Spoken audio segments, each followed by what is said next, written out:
మీ personal interviews మరియు వ్యాపార ప్రకటనల కొరకు ఈ నెంబర్ని సంప్రదించండి.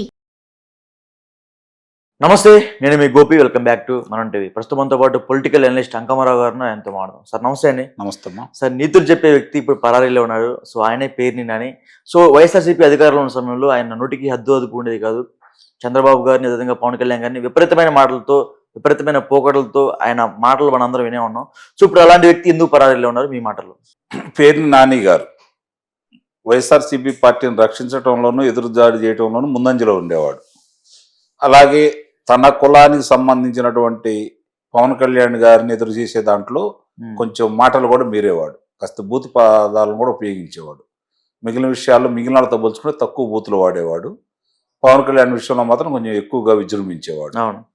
అలాగే ఈ బియ్యానికి సంబంధించింది కూడా రకరకాలుగా మాట్లాడాడు. మొన్న ఒక అధికారిని కూడా ఇష్టారీతిగా మాట్లాడటం కూడా జరిగింది.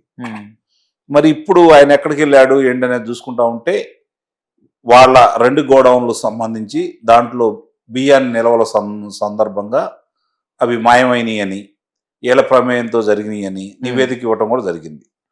దాన్ని ఆధారంగా చేసుకొని వాళ్ళకి తాగిదులు పంపించడం కూడా జరిగింది ప్రభుత్వం, అంటే అధికారులు. ఓకే, దాన్ని దృష్టిలో పెట్టుకొని లేదు నష్టపరిహారం చెల్లిస్తామని చెప్పని వాళ్ళు రాతపూర్వకంగా కూడా ఇచ్చారని చెప్పని మనకు సమాచారం ఉంది. ఓకే, దాంతో వదిలిపెట్టకుండా వీళ్ళు వాళ్ళ మీద అభియోగాలు మోపుతూ అదుపులో తీసుకోవడానికి ప్రయత్నం చేస్తున్నారు. కాబట్టి అజ్ఞాతంలోకి వెళ్ళాడు. అంటే ఇప్పుడు ఆయన అజ్ఞాతంలోకి వెళ్ళాడా, లేకపోతే ఎవరైనా రాజకీయ నాయకులు అండదండలతో, అంటే రాజకీయ నాయకులు ఇళ్ల దగ్గర ఉన్నారా, ఎట్లా?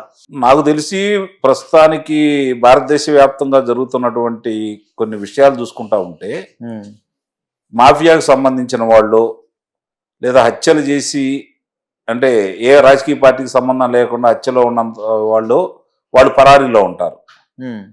రాజకీయ నాయకులకు సంబంధించినంత వరకు వాళ్ళు ఎవరో ఒకళ్ళ అండదండలతోటే దేశంలోనే ఉంటున్నారు. ఇది గమనించవలసిన అంశం. ఓకే, చాలా వరకు 98% మంది నిస్సందేహంగా ఎవరో ఒకళ్ళ అండదండలతోటే మనుగడ సాగిస్తూ ఉన్నారు. వాళ్ళేమి ఎక్కడికో వెళ్ళట్లేదు. ప్రభుత్వాలు అలాగే పోలీసులు వాళ్ళు అదుపులో తీసుకోవాలంటే పెద్ద సమయం కూడా పట్టదు. ఎక్కడున్నారో వాళ్ళకి తెలుసు. ఇది మాత్రం వాస్తవం. ఇందులో ఏ పార్టీ మినహాయింపు కాదు. ఇక్కడ తప్పు జరిగినప్పుడు ఎందుకు ఈ విధంగా పరారీలో ఉన్నట్టు వార్తలు వస్తున్నాయి? అదే కుటుంబ సభ్యులు కూడా అడిగినా సరే మాకు తెలియదు అని చెప్తున్నారు. తప్పనే చాలా స్పష్టంగా అర్థమైపోయింది కదా. అక్కడ తప్పు జరిగిందని చెప్పని వాళ్ళకి ఆధారాలతో సహా దొరికినాయి కదా.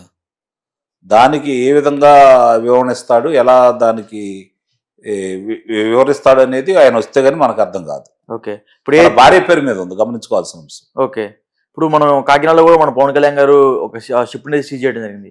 సో ఆ షిప్ లో ఉన్న ఏదైతే ఈ రేషన్ బియ్యం కూడా ఏమన్నా వస్తూ ఉందంటారా? అంటే అది ద్వారంపూడి చంద్రశేఖర్ రెడ్డి గారి ఆధ్వర్యంలో జరుగుతుంది అని చెప్పి ఇప్పుడు దాకా ప్రచారం చేస్తా ఉన్నారు. చివరికి రాష్ట్ర వ్యాప్తంగా ఎవ్వరు దాంట్లో పాలు పంచుకున్నా అంతిమంగా దాన్ని విదేశాలకు తరలించేది ద్వారంపూడి చంద్రశేఖర్ రెడ్డి గారు అనే కదా ఇప్పుడు దాకా మనకు వస్తున్నటువంటి సమాచారం. ఇవన్నీ కూడా అక్కడికే చేరుతున్నాయి అనే ఇప్పుడు దాకా మనకు ఉన్నటువంటి సమాచారం కూడా. ఇవి కూడా అక్కడికి వెళ్ళి ఉంటాయి. అందులో అనుమానం ఏముంది?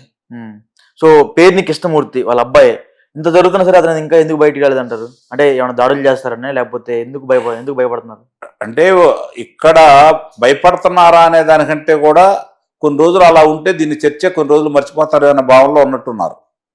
జరుగుతున్నాయి కొన్ని ఉదంతాలు ముందు చూస్తూనే ఉన్నాం కదా. వాళ్ళకి న్యాయస్థానాలు వెలుసుబాటు కూడా ఇస్తా ఉన్నాయి. పరారీలో ఉన్న వాళ్ళకి న్యాయస్థానాలు కూడా వెలుసుబాటు ఇస్తానే ఉన్నాయి. కాబట్టి వీళ్ళు కూడా న్యాయస్థానం ఆశ్రయిస్తారు. న్యాయస్థానం వెలుసుబాటు ఇస్తే బయటకు వస్తారు. వెలుసుబాటు రానంత వరకు ఇప్పుడు మేలో జరిగిన ఎన్నికల సందర్భంగా ఆ తర్వాత జరిగిన ఉదంతాలకు సంబంధించి పిన్నెల్లి రామకృష్ణారెడ్డి సోదరుడు వెంకటరామరెడ్డి ఇప్పటి వరకు అదుపులో లేడు కదా, పోలీసులకు అందుబాటులోకి రాలేదు కదా. మరి అట్లాగే వాసుదేవరెడ్డి గారు మద్యం కుంభకోణానికి సంబంధించి ఇంకా చాలా మంది పేర్లు మనకి వినిపిస్తా ఉన్నాయి. వాళ్ళు ఎవరు అందుబాటులోకి రావట్లేదు కదా. వాళ్ళు ఎక్కడున్నారో ఇప్పటి వరకు ఈ ప్రభుత్వాలు పట్టుకోలేకపోయినాయి కదా. ఇది కదా విచిత్రం. కాబట్టి అంటే ఎవరో ఒకళ్ళు అండదండలు లేకుండా వాళ్ళు అలా వెలుసుబాటు ఉండదనేది మాత్రం వాస్తవం. అంటే ఒకసారి మనం చూసుకోవచ్చు, కుటుంబ ప్రభుత్వం అధికారంలోకి వచ్చిన తర్వాత వరుసగా అరెస్టులు జరుగుతున్నాయి, వరుసగా కేసులు పెడుతున్నారు. ఇప్పుడు రెడ్ బుక్ ఏమైనా ఓపెన్ అయిందంటారా? ఇక్కడ ఎర్ర పుస్తకం తెచ్చారా లేదా అనే దానికంటే కూడా వీళ్ళకి వెలుసుబాటు దొరికిన దాని మీద ఎక్కువగా చర్చ జరుగుతూ ఉంది. ఎలా వాళ్ళకి వెలుసుబాటు దొరుకుతా ఉంది. కావాలని కేసు చంద్రబాబు నాయుడు గారు లాంటి వ్యక్తిని 53 రోజులు అదుపులో పెట్టుకున్న ఏళ్ళు ఇదే న్యాయస్థానాలు లేకపోతే ఇదే పోలీసు వ్యవస్థ ఈ రోజు వీళ్ళకి వెలుసుబాటు వచ్చే విధంగా ఎందుకు ప్రవర్తిస్తున్నారు? ఎక్కడ జరుగుతుంది ఇది ప్రస్తుతం చర్చించుకుంటున్నటువంటి విషయం. అంటే కావాలని కేసులు పెడుతున్నారని చెప్తున్నారు వాళ్ళు. కావాలని కేసులు పెడితే మరి వాళ్ళకి ఆ వెలుసుబాట్లు ఎందుకు వస్తున్నాయి? ఇది కూడా గమనించుకోవాలి కదా. ఎక్కడో ఏదో లోపం ఉంది. అది లోపం సరి చేయాల్సిన బాధ్యత కూడా ప్రభుత్వందే ఉంది. అంటే ఇప్పుడు వైఎస్ఆర్సీపీ అధికారంలో ఉన్న సమయంలో చాలా మంది మంత్రి పదవులు అనుభవించారు. ఇప్పుడు అధికారం పోయిన తర్వాత ఎవరు జగన్ అంటే ఎవరు నిలబడట్లేదు, ఎందుకంటారు? అంటే ఆ రోజు అధికారం మందే కదా అని చెప్పి విర్రవీగిన వాళ్ళకి అధికారం పోయిన తర్వాత వాస్తవ పరిస్థితులు కళ్ళ ముందు పంచరంగుల చిత్రాల్లో కనిపిస్తూ ఉన్నాయి కాబట్టి భయపడిపోతా ఉన్నారు. ఆ భయపడిపోయి దీన్ని ఎవరు కాపాడతారో వాళ్ళ దగ్గరికి వెళ్తున్నారు. వాళ్ళు కాపాడుతూనే ఉన్నారు. అది కూడా జరుగుతుంది. అంటే జనాలకు నచ్చట్లేదు కదా. జనాలకు నచ్చినా నచ్చపోయిన రాజకీయ నాయకులు నచ్చుతుందిగా. ఇప్పుడు జనం పిచ్చాళ్ళనే కదా వాళ్ళ భావన. జనం ఏం చేయర్లు అనేది వాళ్ళ భావన. ఏం చేసినా జనం మర్చిపోతారు అనేది వాళ్ళ భావన. ఓకే. కాబట్టి జనం ఏముందని అని చెప్పి చాలా సులభంగా చూస్తున్నారు జనాన్ని. ఇది కూడా గమనించుకోవాల్సిన అంశం. అంబటి రాంబాబు కూడా ఈ మధ్య రీసెంట్ గా పవన్ కళ్యాణ్ గారిని విమర్శించకుండా మాట్లాడటం, లేకపోతే ఆయనకు అనుకూలంగా మాట్లాడటం, చాలా మంది ముఖ్య నేతలందరూ కూడా చంద్రబాబు గారిని అనుకూలించేటట్టు మాట్లాడటం, ఈ విధంగా జరుగుతూనే ఉంది. సో దీని మీద ఏం చెప్తారు? అదే చెప్పేది, ప్రసన్నం చేసుకోవడానికి కొంతమంది ప్రయత్నిస్తారు. వాళ్ళ మీద అంటే బయటికి రాలేని వాళ్ళు కొంతమంది, అవకాశాలు లేని వాళ్ళు కొంతమంది, చర్యలు తీసుకోకుండా కొంతమంది ప్రయత్నం చేస్తూ ఉంటారు. విజయసాయి రెడ్డి కూడా ఇంక్లూడింగ్. విజయసాయి రెడ్డి ఈ మధ్య మళ్ళీ మాట్లాడుతూనే ఉన్నాడు. అంటే ఇక్కడ గమనించుకోవాల్సిన ఏంటంటే విజయసాయి రెడ్డికి వీళ్ళకి కూడా ఢిల్లీ న్యాయస్థానం, ఇక్కడ సంబంధించిన విషయాలు కూడా ఢిల్లీ న్యాయస్థానంలో వాళ్ళకి వెలుసుబాటు వస్తూనే ఉందిగా. అంటే వాళ్ళు ఏ స్థాయిలో ఎవరిని ప్రభావితం చేస్తున్నారో కూడా అర్థం చేసుకోవాలి కదా. ఓకే. అంటే వాళ్ళు ఎవరు కాపాడుతున్నారు, వాళ్ళకి ఎవరు అడదానులు అందిస్తున్నారు అనేది కూడా గమనించుకోవాల్సిన. ఎవరు ఇస్తున్నారు అనుకుంటున్నారు అన్నదానాలు? అంటే ఇప్పటి వరకు ఎవరైతే ఇచ్చారో ఇప్పుడు కూడా వాళ్ళే కొనసాగిస్తున్నారని భావించాలి. 5 సంవత్సరాలు ఎవరైతే వాళ్ళకి అవకాశం ఇచ్చారో వాళ్ళే ఇప్పుడు కూడా కొనసాగిస్తున్నారని అందరూ భావిస్తున్నారు. సెంట్రల్ నుంచి అంటున్నారు అట్లా? ఎవరన్నా కావచ్చు, దాంట్లో ఏముంది. మనం ప్రత్యేకంగా ఒకరి గురించి ఎందుకు, ప్రజలకు తెలియదు అయితే కాదు కదా. ఓకే. సో ఓవరాల్ గా ఈ రాజకీయ నాయకులు మొత్తం పక్కన పెడితే పేర్ని నాని సినిమాటోగ్రఫీ మినిస్టర్ పనిచేశారు. అదేవిధంగా ఆ పౌర సరఫరాలో అంటే సినిమాకు సంబంధం, అంటే సినిమాల మీద ఆయన ఎటువంటి దృష్టి సారించలేదు. మరి పౌర సరఫరాలోకి ఆయన ఎందుకు వచ్చింది సార్ ఈ బాధ్యత మొత్తం, టిక్కిలు మొత్తం ఆయన ఇంట్లో ఉంటుంది?